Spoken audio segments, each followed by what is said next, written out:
Hello guys, I'm Shantanu and these are today's current affairs from the Hindu and PIB. At first, North Korea tests hydrogen bomb and declaring this is their biggest ever nuclear detonation. It is a miniaturized hydrogen bomb that could be fitted onto an intercontinental ballistic missile. Now, in some later lectures, we will discuss a lot about these missiles, but here for this particular news, we need to keep in mind that North Korea has been in the headlines for quite some time due to these testing reasons. They're testing too much destructive weapons. Moving on to the next news.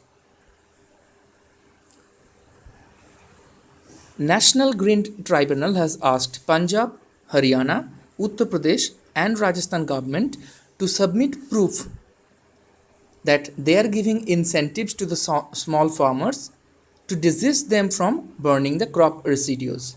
Now, burning of crop residues is a traditional way of cleansing the ground once the harvesting is done.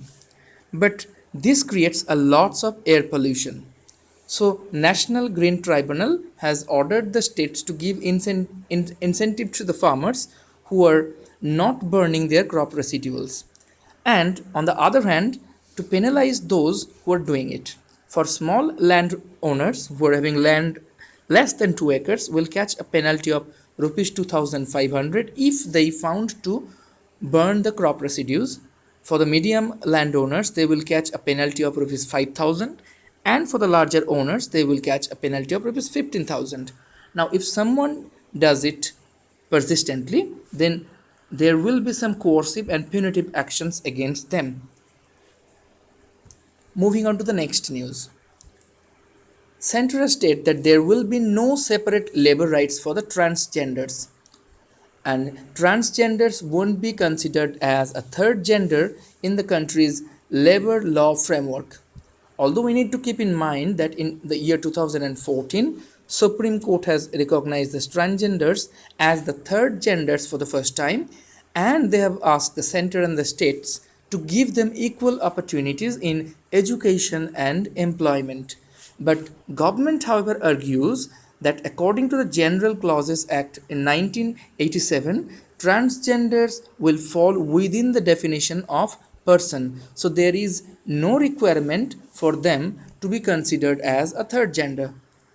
Now, in this regard, we need to keep in mind about the Wages Code Bill. This is to rationalize the country's 44 labor laws into 4 codes covering all the regulations pertaining to the original labor laws. This will consider the wages, this will consider the industrial relations, the social security of the workers, the safety, the working conditions, and the health of the laborers. GOI proposed amendments to the Factories Act 1948 in 2014. They have also proposed for special protection for the transgender workers. Now, there is a very important news regarding environment. Smart E, the brand name of e-auto rickshaws, those have been launched in Gurugram. Now, there are some positives of this initiative. They are cost effective, they are pollution free, and they are public transport. It will generate employment opportunity to the marginal youth, and it will provide the last mile connectivity. Now, public transport on electricity is the need of the hour, because if you can convert all the public transport, or let's say mostly the public transport, on electricity, then definitely there will be less reliance on the petroleum products. Now, there is a lecture of our Vice President Venkaiah Naidu, sir, and in this regard, we need to read this news from the PIB because it is very important from ethics purpose. He has asked the civil servants should be empathetic, efficient, impartial, and incorruptible. So these are the 4 important qualities he has asked from it. These are the guideline principles that form the bedrock of the higher civil services. They are the binding force and they can bridge many divides India is currently facing. They need to use every opportunity to improve the quality of life of every Indian keeping focus mainly on the underserved and the unserved. Impartiality is required for two reasons. First of all, for the national integration. Next is for the inclusive development.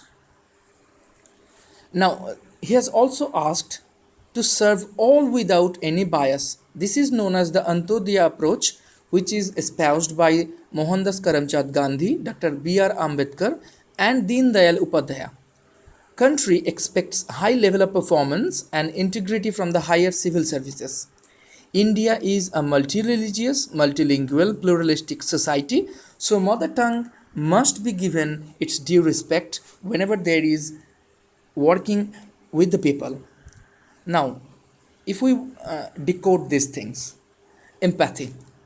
Mohandas Karamchand Gandhi, that is Mahatma Gandhi's advice to anyone who was in doubt if an action was good or not was to put oneself in the situation of the poorest of the poor in the country and see how the policy or the program will impact him or her. Now, this is an important tool to weigh the pros and cons while taking a decision regarding a policy implementation or a program implementation. Efficiency. There is responsibility to translate the policies into programs and to implement schemes on ground. Now, efficiency is a very important key here because the civil servants is actually bridging the gap between the legislation and the implementation. So they must be efficient. Country and the people expect top bureaucracy to deliver at a high level of proficiency and efficiency. They should be agile in thought and actions, access the latest information and knowledge available, and most importantly, use them to improve the service delivery. Now, it also needs a refined way of our working methods. Now, innovation should be used to improve the quality of the life of all people, especially the unserved and the underserved.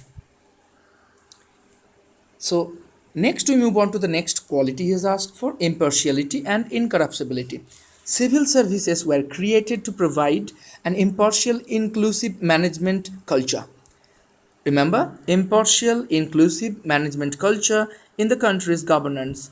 They should be passionate about the service and dispassionate about the profile of the people they are going to serve. Serving all without bias is the key element. However, they need to have special care for the people who are underserved.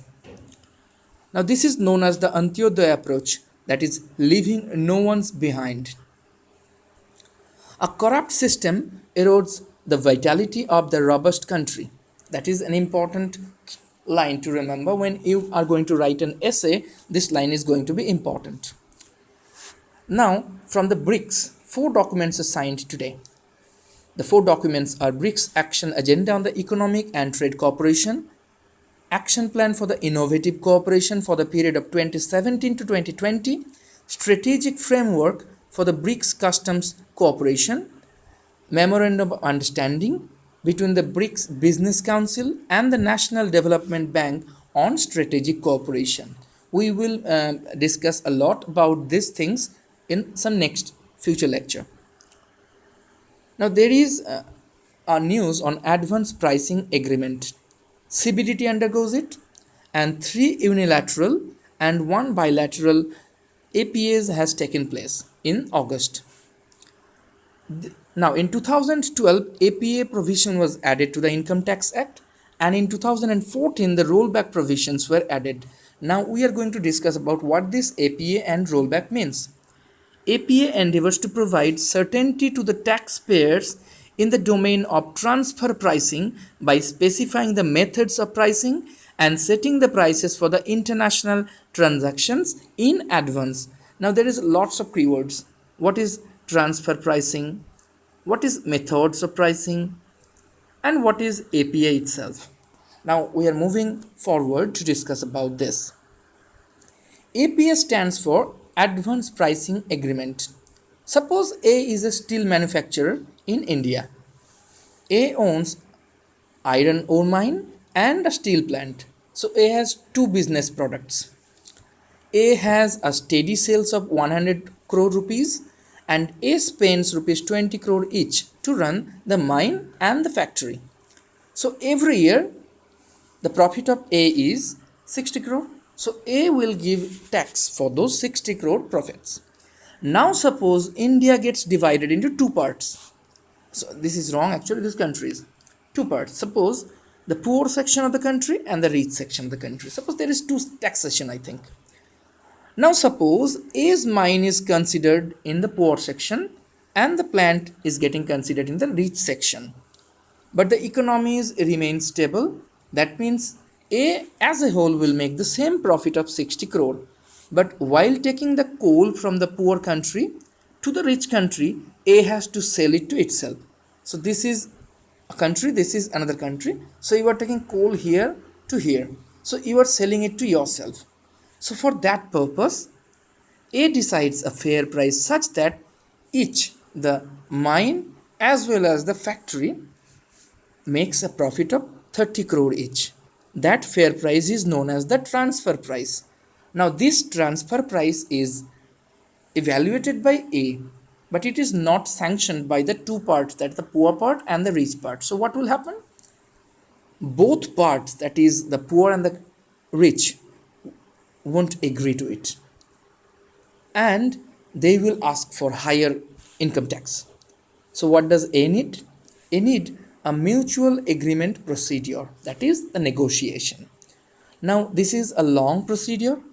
So in long term, A will lose both money as well as time, two most important resources from business perspective. So this is not good for A. So A can offer that A will agree in advance to whatever the right transfer price is agreed upon by the poor section and the rich section, and what methodology is going to be used by them to save the resources. What resources? Money and time. This is known as advance pricing agreement. So this is an ahead of time agreement between a taxpayer and a tax authority on appropriate transfer pricing methodology for a set of transactions at issue over a fixed period of time. What is the objective of having APA? To bring the tax certainty in international transaction, to overcome the issue of transfer pricing between related parties, and this was introduced via Finance Act 2012. So this is a very important issue when we talk about the ease of doing business. That is, India has to make a competitive market here. Now what does rollback means? Rollback means a negotiated position on pricing of an international transaction reached under APA can be applied to a similar transaction from the past. Suppose APA is being agreed today, that is on 4th September, and there was a transaction yesterday. Now there is a provision that you can take yesterday's transaction also under the ambit of the new APA, but there is a time limit up to which you can roll back. There is an important news regarding international relation between India and Myanmar. India sent first diesel consignment to Myanmar, which symbolizes the growing hydrocarbon engagement between India and Myanmar. It was sent through NH37 between the More checkpoint, which is in India, and the Tamu checkpoint, which is in Myanmar.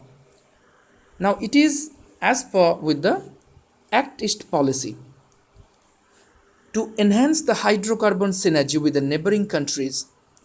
Now, from where this diesel will go, Numaligarh Refinery Limited, which is in Assam.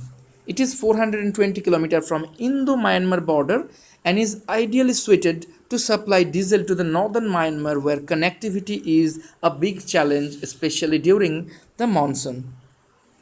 Now here's a map. This is West Bengal. This is Bangladesh. Now there is Assam, there is Numaligarh, and there is Myanmar. So there is a road NH37 which is also named in the border, along the border, as Indo-Myanmar Friendship Road. Now the More is in this side in Manipur, and the Tamu is in this side, that is in Myanmar. So diesel from the Numaligarh Refinery Limited will come via NH37 at Moreh, and from Moreh it will go to the Tamu along the India Myanmar Friendship Road. So that's all from today's current affairs from the Hindu. Take a good night sleep.